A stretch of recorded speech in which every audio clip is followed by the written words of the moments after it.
পানির মতো সহজভাবে কোনো প্রকার ঝামেলা ছাড়াই ভাইরাল পুডিং বানিয়ে নেওয়া যায়। যে কেউ এই পুডিংটা বানিয়ে নিলে তো পুরো অবাক হয়ে যাবে। একদম কোনো ঝামেলা নেই বলতে গেলে। প্রথমে আমি এখানে নিয়ে নিচ্ছি 3টে ডিম। ডিমটা একটু কিন্তু ভালোভাবে ফেটিয়ে নিলাম। নেওয়ার পর এখানে দিয়ে দিচ্ছি আমি স্বাদ মতো চিনি। চিনিটা আপনাদের টেস্ট অনুযায়ী নিবেন, আর ডিমের পরিমাণটা কিন্তু আপনারা চাইলে কমিয়ে বাড়িয়ে নিতে পারবেন। এখন আমি প্রথমে দিয়ে নিলাম এখানে বেকিং পাউডার 2 চা চামচ, গুঁড়া দুধ দিয়ে দিলাম 1 চা চামচের মতো, কর্নফ্লাওয়ার দিয়ে এখানে গরম পানি দিয়ে নিলাম। খুবই সহজ, যে কেউ কিন্তু এই পুডিংটা, ছোট বড় যে কেউ কিন্তু এটা বানিয়ে নিতে পারে।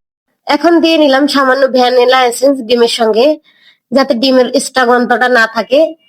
একটা হাঁড়িতে আমি একটু টিস্যু পেপার দিয়ে বাটিটা ভালোভাবে বসিয়ে নিলাম।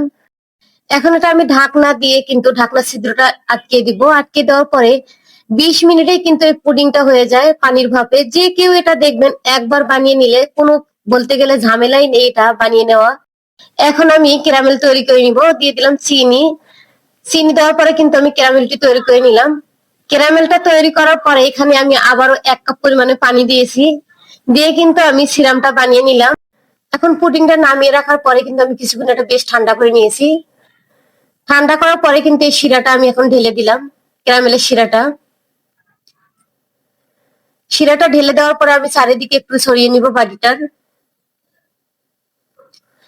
একবার হলে এটা ট্রাই করে দেখবেন, এটা কিন্তু খেতে অসম্ভব মজার, কি বলবো আপনাদের। একবার হলে বানিয়ে অবশ্যই ট্রাই করে দেখে আমাকে কমেন্ট করে জানাবেন। প্রথমে তো ভাবছিলাম যে এইভাবে পুডিং আবার কেমন হবে, কিন্তু দেখলাম মাশাআল্লাহ দিলে আলহামদুলিল্লাহ অনেক ভালো হয়েছিল। এখন আমি একটু পিস করে এটা কেটে নিলাম। কেটে নেওয়ার পরে কিন্তু দেখতেই পাচ্ছেন যে শিরাটা কিন্তু একদম চুষে নিয়েছে। খুব সহজেই কিন্তু ঝামেলা ছাড়াই পুডিংটা হয়ে গেল। আর আপনি কোথা থেকে আমার ভিডিওটা দেখছেন তা মন্তব্য করুন, যাতে আপনাকে আমি ধন্যবাদ দিতে পারি। খুব সহজ ও মজার রেসিপি গুলো পেতে চাইলে আমার পেজ ও চ্যানেলটিকে ফলো করে রাখতে পারেন। আর রেসিপিটা যদি আপনাদের কাছে ভালো লাগে তাহলে আপনার ফ্রেন্ডস এন্ড ফ্যামিলির সঙ্গে কিন্তু এটা শেয়ার করে রেখে দিতে পারেন। আমি তো ভাবতেছি এই পুডিংটা বানিয়ে নিতে নিতে যে এখন মিষ্টি কিছু খেতে মন চাইলে ঝটপট কিন্তু এই পুডিংটাই বানিয়ে নেওয়া যাবে। দেখুন, এটা আমি পরিবেশন করে আপনাদের দেখিয়ে দিচ্ছি। আলহামদুলিল্লাহ, কারণ এটা কিন্তু অনেক মজার হয়েছিল। কারণ মুখে দেওয়া মাত্রই কিন্তু মিলে যায়। আমি আপনাদের কেটে একটা দেখিয়ে দিছি, দেখুন কতটা নরম হয়েছিল।